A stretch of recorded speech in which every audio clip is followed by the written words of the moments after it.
안녕하십니까? 2023년 1월에 시행 예정인 장기요양급여 제공 기준 및 급여 비용 산정 방법 등에 관한 고시와 세부 사항의 주요 개정 내용을 함께 알아보겠습니다. 본 교육 자료는 보건복지부의 행정예고안을 기준으로 작성되었으며 최종 공포되는 고시 및 공고되는 세부 사항을 반드시 확인하여 주시기 바랍니다. 또한 고시 및 세부 사항과 관련 Q&A는 노인 장교양보험 홈페이지에 게시하오니 화면에 안내된 게시 경로를 확인하시기 바랍니다. 교육 진행 순서는 다음과 같습니다. 먼저 각 급여 종류별 조정된 장기요양급여 비용을 알아보고 주요 개정 사항을 질의응답과 함께 설명드리겠습니다. 2023년 장기요양 급여 비용 안내입니다. 장기요양 급여 비용의 인상률과 재가급여의 월 한도액은 다음 표와 같습니다. 2023년 장기요양 급여 비용은 장기요양위원회의 결정에 따라 2022년 대비 평균 4.70% 인상되고 인상된 급여 비용과 이용 횟수 등을 반영하여 재가급여의 월 한도액이 조정됩니다. 특히 전년 대비 1등급과 2등급의 월 한도액이 다른 등급보다 크게 인상되는데 이는 중증 수급자인 1등급과 2등급의 방문요양 270분 이상 연속급여의 이용 일수가 월 4일에서 월 6일로 확대됨에 따른 인상분 13만 원을 추가 반영한 것입니다.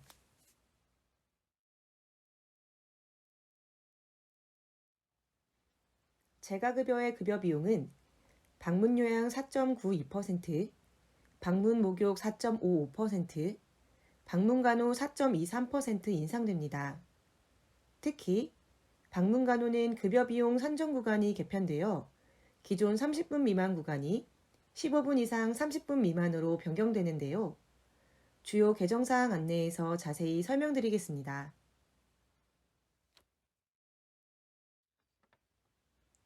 주 야간보호 급여 비용은 4.54%, 단기보호 급여 비용은 4.56% 인상됩니다.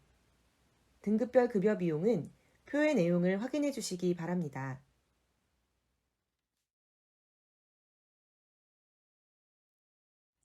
다음은 시설급여의 급여 비용입니다.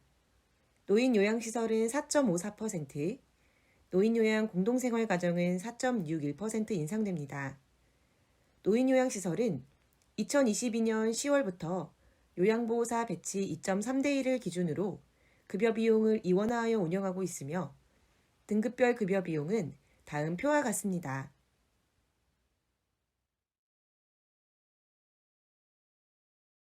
치매수급자를 위한 치매전담형 기관의 급여 유형별 수가입니다.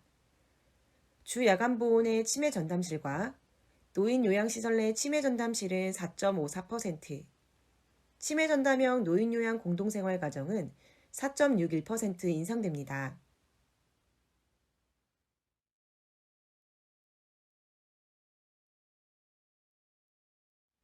노인요양시설의 계약의사 진찰 비용은 건강보험 요양급여 비용 고시에서 정하는 의원급 외래환자 진찰료와 연동되며 2023년 초진 비용은 17,320원, 재진 비용은 12,380원으로 전년 대비 2.1% 인상되었습니다.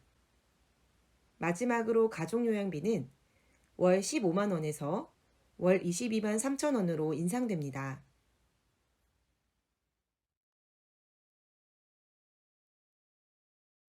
다음은 2023년 고시 및 세부사항의 주요 개정사항과 관련 Q&A입니다. 주요 개정사항은 다음과 같습니다.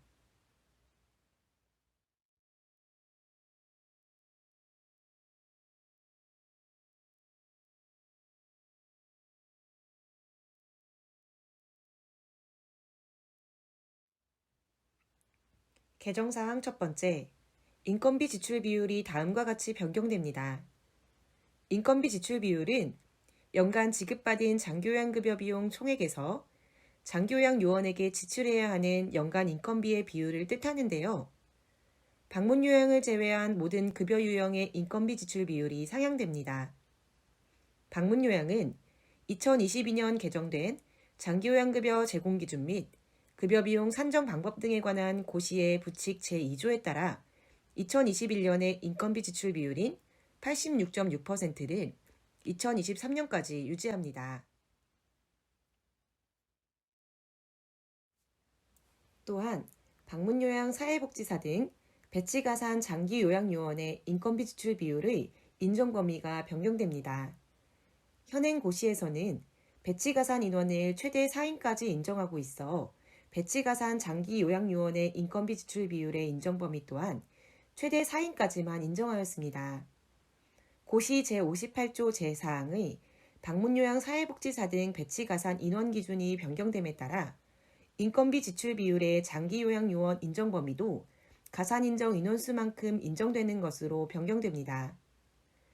가산인정 인원 변경에 대해서는 개정사항 10번에서 더 자세히 안내드리겠습니다.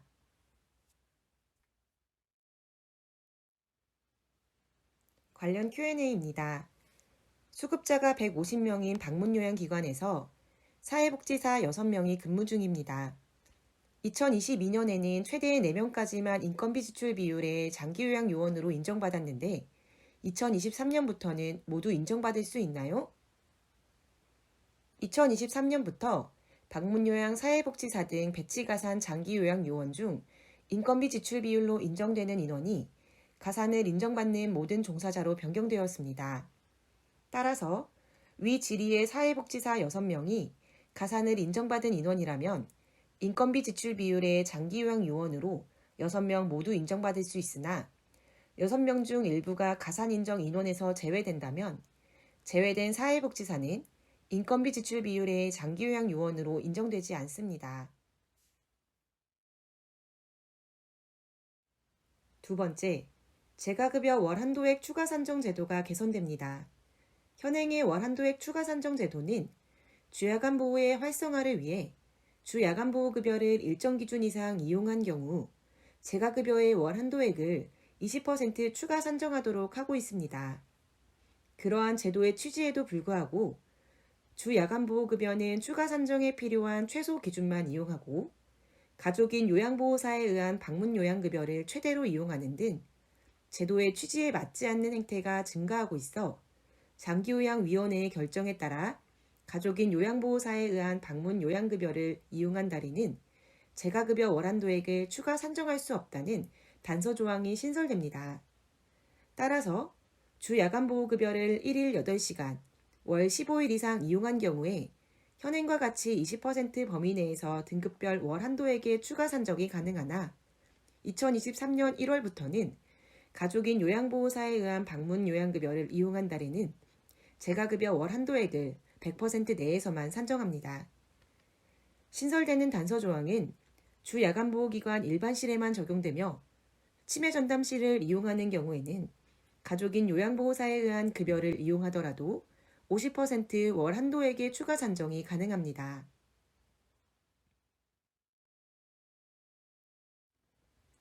관련 Q&A입니다. 주야간보호를 월 15일, 1일 8시간 이상 이용하고 배우자인 요양보호사에 의한 방문 요양급여도 이용하고 있습니다. 재가급여 월 한도액의 추가 산정이 가능한가요? 2023년 1월부터 가족인 요양보호사에 의한 방문 요양급여를 1일이라도 이용한 달에는 월 한도액을 추가 산정할 수 없습니다. 따라서 가족인 요양보호사에 의한 방문 요양급여를 이용하는 경우에는 월 한도액 내에서 주야간보호 등 재가급여를 이용할 수 있습니다. 다만 주야간보호기관의 치매전담실을 1일 8시간, 월 15일 이상 이용하는 경우 월 한도액을 50% 추가 산정하는 기준은 변경 없이 동일합니다. 세 번째, 중증수급자의 방문 요양급여 이용 일수가 확대됩니다. 1, 2등급 중증수급자의 270분 이상 연속 방문 요양급여의 이용 일수가 월 4일에서 월 6일로 확대되며 이에 따라 1, 2등급 수급자의 재가급여 월 한도액이 13만원씩 추가 인상됩니다. 다만 3, 4등급 수급자의 210분 이상 연속급여 이용 일수는 월 4일로 변경 없이 동일합니다.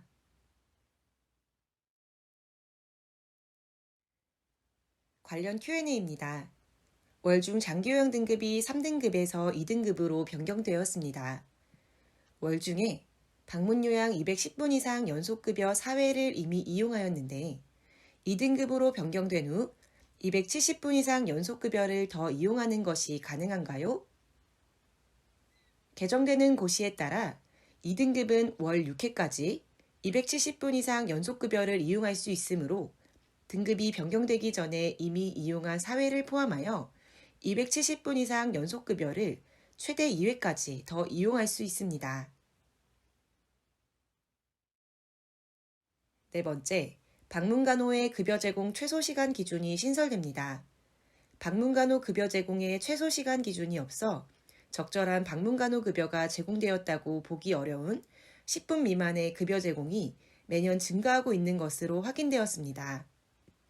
이에 따라 서비스 적정 제공 및 질 향상을 위하여 방문간호 급여 제공의 최소 시간을 설정하였고 2023년부터 30분 미만 구간이 15분 이상 30분 미만으로 변경됩니다. 관련 Q&A입니다. 2023년 1월에 9시부터 9시 11분까지 방문간호 급여를 제공하였습니다. 급여 비용의 산정이 가능한가요? 방문간호 급여의 질 향상을 위해 최소 시간 기준을 신설하였으며 최소 15분 이상 급여를 제공하여야 비용 산정이 가능합니다. 사례와 같이 11분간 급여가 제공되었다면 급여 비용 산정이 불가합니다.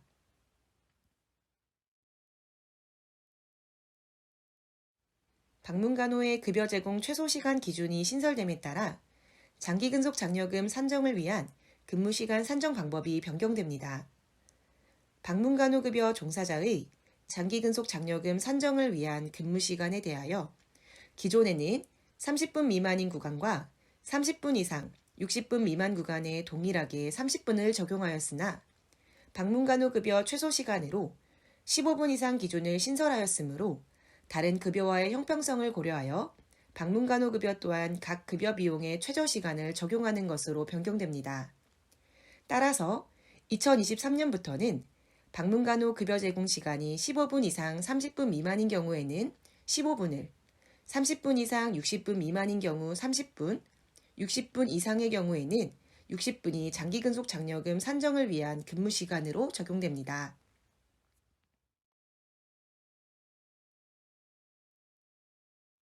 관련 Q&A입니다.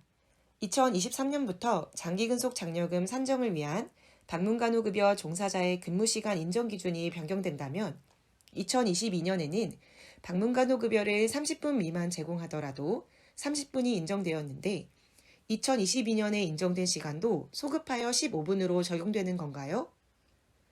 변경되는 기준은 2023년 1월 급여 제공분부터 적용되므로 소급하여 적용하지 않습니다. 다섯 번째, 방문간호 간호사 등의 2인 동시급여 제공 기준이 신설됩니다. 종사자의 안전을 위하여 간호사 등 2인이 동시에 방문간호급여를 제공할 필요성이 대두되어 수급자 등의 신체적, 정신적 상태 등에 따라 불가피한 경우 동일 기관의 간호사 등 2인이 동시에 급여 제공이 가능합니다. 이 경우 반드시 간호사 1인을 포함하고 급여 제공 기록지에 수급자 등의 동의 내용과 신체적, 정신적 상태에 관한 사항을 반드시 기재하여야 합니다. 급여 비용은 급여를 제공한 종사자별로 각각 15분 이상 30분 미만부터 30분 이상 60분 미만 급여 비용까지 산정할 수 있으며 60분 이상 방문간호 급여를 제공하더라도 30분 이상 60분 미만의 급여 비용까지만 산정할 수 있습니다.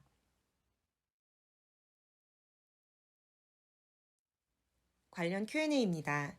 수급자의 폭력적인 성향으로 간호조무사 2명이 동시에 방문간호급여를 제공하였습니다.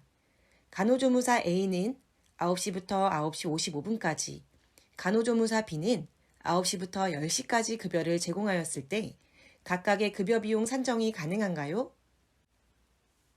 간호사 등 2명이 동시에 급여를 제공하는 경우 2명 중 1명은 반드시 간호사를 포함하도록 하고 있습니다. 따라서 사례와 같이 간호조무사 2명이 동시에 제공한 경우는 2인 동시 제공에 따른 각각의 급여 비용 산정이 불가합니다. 6번째, 치매가족 휴가제의 연간 이용 가능 일수가 확대됩니다. 치매가 있는 수급자 가족의 부담 경감과 휴식을 위해 치매가족 휴가제의 연간 이용 가능 일수가 단기보호급여는 연간 8일에서 9일로, 종일 방문요양급여는 연간 16회에서 18회로 확대됩니다. 또한 2023년 종일 방문요양의 기본비용은 91,690원, 가산금은 73,100원으로 인상됩니다. 7번째, 치매 전담형 장기요양기관의 한시적 지원금 지급 개시 적용 기간이 종료됩니다. 2022년 12월 31일까지 치매 전담형 장기요양기관으로 사업을 개시한 기관에 한해 지급하는 한시적 지원금의 지급 개시 적용 기간이 종료됨에 따라 해당 조항을 고시에서 삭제하였습니다. 치매 전담형 장기요양기관의 한시적 지원금은 2018년 고시 부칙 제4조에 따라 2022년 12월 31일까지 사업을 개시한 치매 전담형 장기요양기관에 대하여 최초 급여 제공월부터 36개월간 지급되며 2023년 1월 1일부터 치매 전담형 장기요양기관으로 사업을 개시한 기관은 한시적 지원금의 지급 대상에 해당하지 않습니다. 관련 Q&A입니다. 2023년 1월 1일부터 치매 전담형 장기요양기관으로 운영을 준비 중인 기관입니다. 한시적 지원금을 지급받는 것이 가능한가요? 한시적 지원금은 2018년 1월 1일부터 2022년 12월 31일까지 사업을 개시한 치매 전담형 장기요양기관에 한해 최초 급여 제공월부터 36개월간 지급되는 지원금으로 2023년 1월 1일부터 사업을 개시하는 기관은 한시적 지원금의 지급 대상이 아닙니다. 다만 2022년 12월 31일 이전에 사업을 개시하고 2023년 1월 이후에 수급자에게 급여를 개시하는 기관은 최초 급여 제공월부터 36개월간 한시적 지원금을 지급받을 수 있습니다. 8번째, 가족요양비가 인상됩니다. 노인장교양보험법 제24조에서 공단은 수급자가 가족 등으로부터 방문요양에 상당한 장기요양급여를 받은 때 수급자에게 가족요양비를 지급할 수 있다고 규정하고 있습니다. 가족요양비는 제도 시행 이후 인상된 적이 없어 2008년부터 2022년까지의 방문요양급여 누적 수가 인상률인 48.8%를 반영하여 월 15만 원에서 월 22만 3천 원으로 인상됩니다.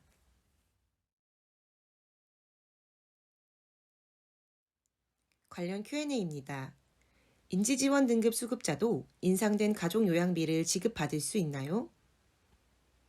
노인장교양보험법 제24조에서 가족요양비는 수급자가 가족 등으로부터 방문요양에 상당한 장기요양급여를 받은 때 지급한다고 규정하고 있어 방문요양급여를 이용할 수 있는 등급에 한하여 지급받을 수 있습니다. 또한 고시 제2조 제3항에서 인지지원 등급 수급자는 주야간보호급여, 치매가족휴가제의 단기보호급여, 기타 재가급여만 이용할 수 있다고 규정하고 있습니다. 따라서 인지지원 등급은 가족요양비의 지급 대상이 아닙니다. 9번째, 인력 추가 배치 가산 제도가 개선됩니다. 먼저 단기보호기관의 원활한 인력 수급과 서비스 질 제고를 위해 서비스 유형 점수가 현행 1.5점에서 2점으로 향상됩니다.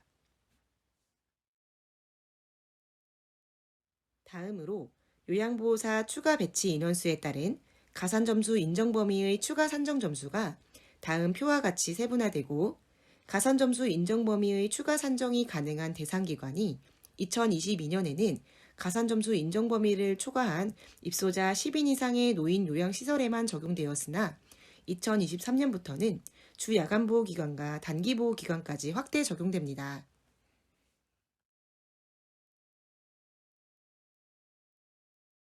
관련 Q&A입니다. 수급자가 29명인 주야간보호기관입니다. 사회복지사 1명과 요양보호사 3명을 추가 배치한 경우 가산점수는 어떻게 되나요? 사회복지사 1명이 1.4점, 요양보호사 3명이 각각 1.2점씩 3.6점으로 총 가산점수가 5점이나 2022년 기준 수급자가 29명인 주야간보호기관의 가산점수 최대 인정 범위는 4점이므로 해당 기관은 총 4점까지만 인정이 가능했습니다. 하지만 2023년부터 주야간보호기관도 요양보호사를 추가 배치하면 가산점수 인정 범위의 추가 산정이 가능하므로 지리한 사례의 경우 가산점수 인정 범위를 1.2점 추가 산정하여 가산점수의 최대 인정 범위는 5.2점으로 변경됩니다. 따라서 지리 사례 기간은 산정된 가산점수인 5점이 모두 인정됩니다.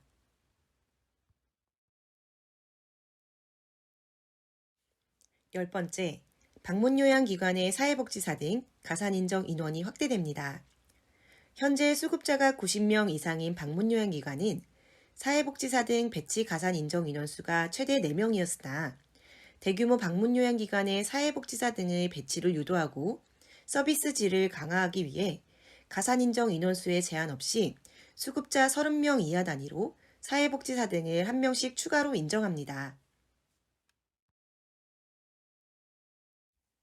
관련 Q&A입니다.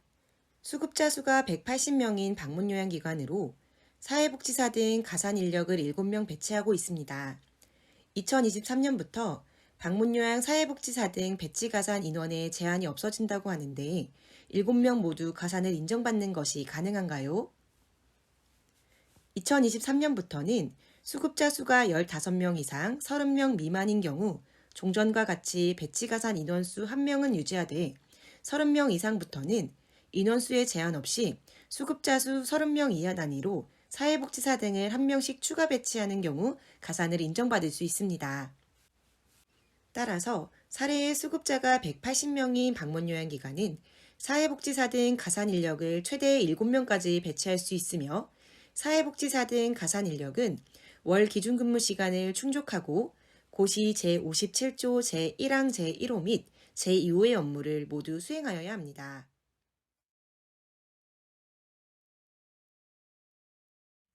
11번째, 맞춤형 프로그램 가산 점수가 상향됩니다. 맞춤형 프로그램의 실제 소요 비용에 대한 적정 수준의 급여 지급을 위해 맞춤형 프로그램의 가산 점수가 주 2에서 3회 또는 월 8회를 제공한 경우에는 0.25점을, 주 4회 또는 월 16회 이상 제공한 경우에는 0.5점으로 상향됩니다.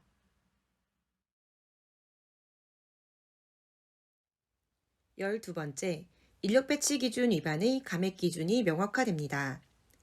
2022년 10월 시설급여 수가가 이원화됨에 따라 인력 배치 감액 기준의 혼란을 방지하기 위해 노인요양시설이 제44조 제1항 제2호에 따른 급여 비용을 산정하는 경우 요양보호사 감액은 입소자 2.5명당 1명 배치 기준을 적용한다는 내용을 명시하여 감액 기준을 명확화하였습니다. 따라서 입소자 2.3명당 1명 미만의 수가를 산정하는 경우 요양보호사 감액 기준은 2.5명당 1명 기준을 적용합니다.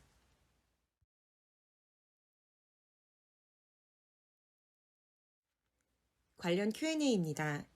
노인요양시설을 운영하고 있습니다.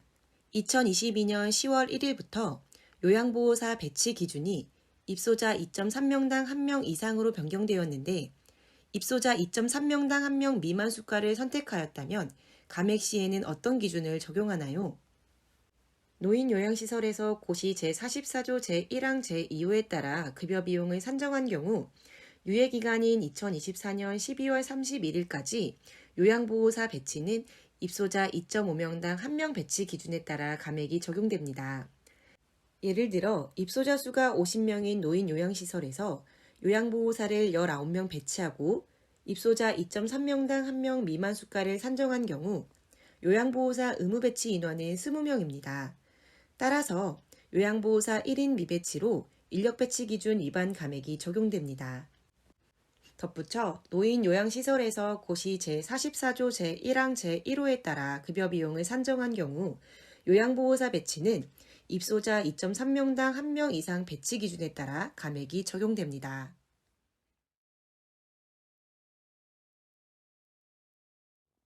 13번째, 노인요양시설 수가 이원화에 따른 시설급여 비용 산정 기준이 명확화됩니다.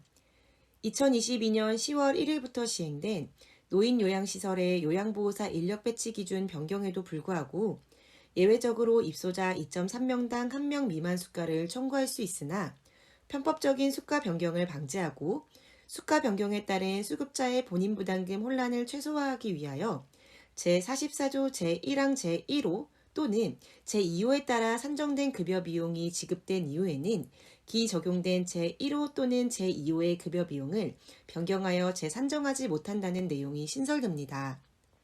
이에 따라 노인요양시설 수가 이원화에 따른 감액 기준도 명확화됩니다. 고시 제66조에 제44조 제1항 제1호 또는 제2호에 따라 급여 비용을 산정한 경우 감액의 적용은 지급받은 급여 비용을 기준으로 한다는 내용을 추가하여 입소자 2.3명당 1명 이상 수가 또는 입소자 2.3명당 1명 미만 수가 중 한 가지를 선택하여 지급받은 경우 선택한 수가를 기준으로 감액이 적용됩니다.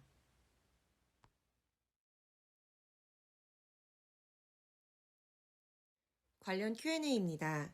고시 제44조 제1항 제3호는 무엇이 변경되었다는 건가요? 해당 조문은 변경된 내용이 아닙니다. 다만 노인요양시설의 인력 배치 기준이 변경됨에 따라 시설급여 비용을 이원화하면서 홈페이지를 통해 이미 안내하였음에도 문의가 많아 기준의 명확화를 위하여 신설된 내용입니다. 자세한 내용은 노인장교양보험 홈페이지에 게시하오니 화면의 경로를 확인하여 주시기 바랍니다.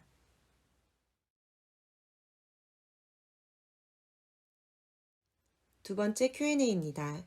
노인요양시설입니다.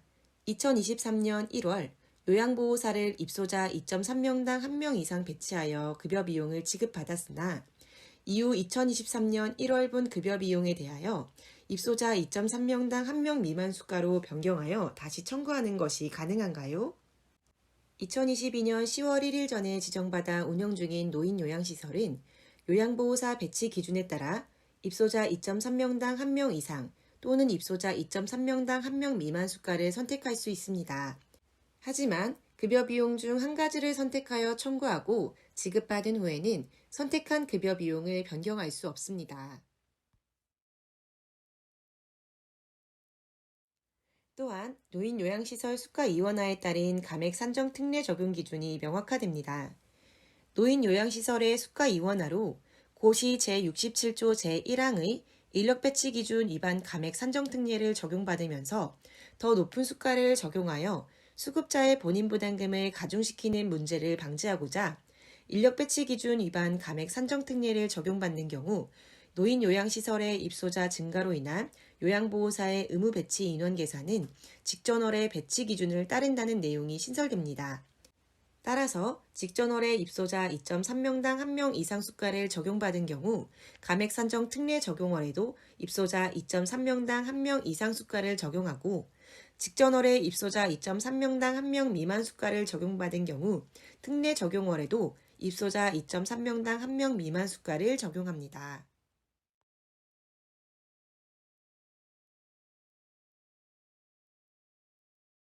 관련 Q&A입니다. 노인요양시설입니다. 1월에 입소자 2.3명당 1명 미만 수가를 적용하여 요양보호사를 배치하였으나 같은 해 2월 입소자가 증가하여 요양보호사 의무배치 인원이 늘어나게 되었습니다.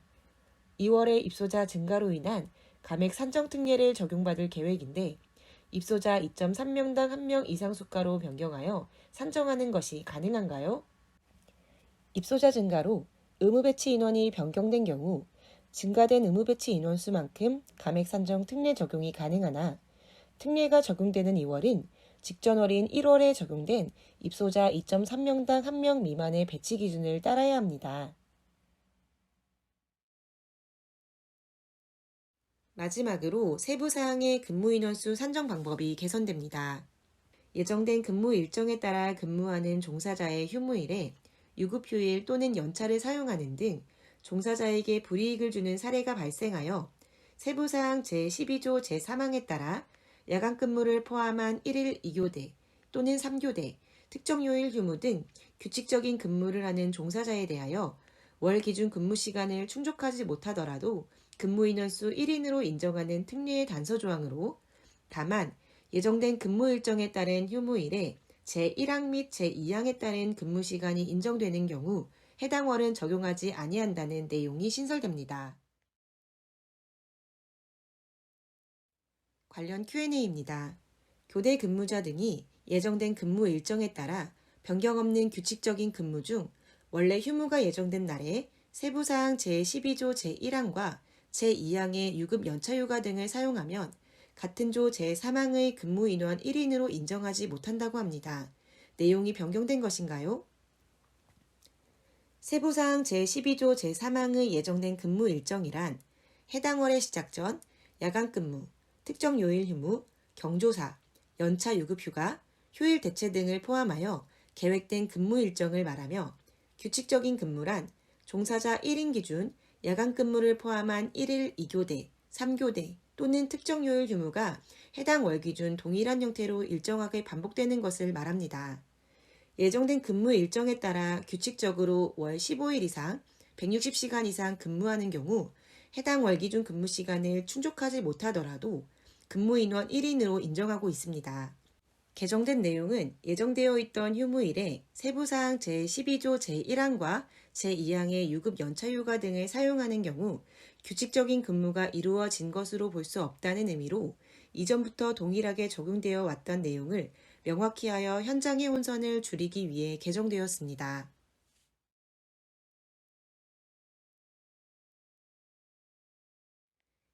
지금까지 2023년 1월에 시행되는 장기요양급여 제공 기준 및 급여 비용 산정 방법 등에 관한 고시와 세부 사항의 개정 내용에 대하여 설명드렸습니다.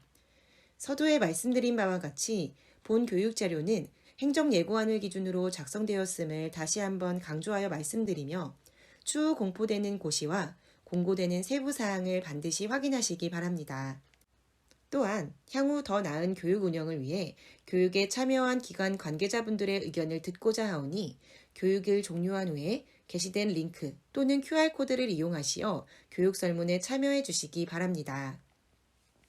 감사합니다.